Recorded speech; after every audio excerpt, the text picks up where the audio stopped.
তোমাদের কাছে আজকে একটা নতুন ভিডিও নিয়ে হাজির হলাম। আমি তোমাদের কিছু উপদেশমূলক কথা বলতে চাই। কথাটা হচ্ছে যে এই যে তোমাদের অর্ধবার্ষিক পরীক্ষা শেষ হয়ে গেল, এখন যারা 6, 7, 8, 9-এ আছো তোমাদের কিন্তু বার্ষিকের প্রিপারেশন নিতে হবে।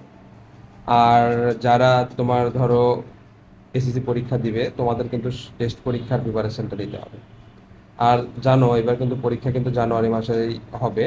এই জন্য যারা এসএসসি পরীক্ষার্থীরা আছো অবশ্যই অবশ্যই প্রিপারেশন পুরোদমে শুরু করে দেবে।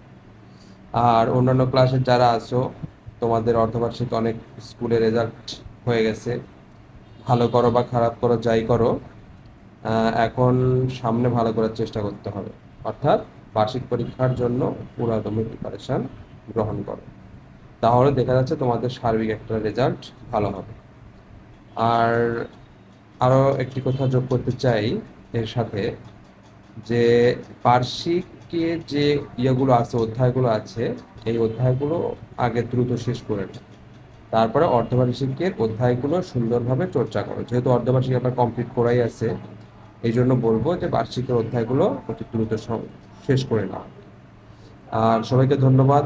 ভিডিওটি সবাই দেখবে এবং আমি যে কথাগুলো বললাম অবশ্যই মনোযোগের সাথে বা পালন করার চেষ্টা করবে। ধন্যবাদ।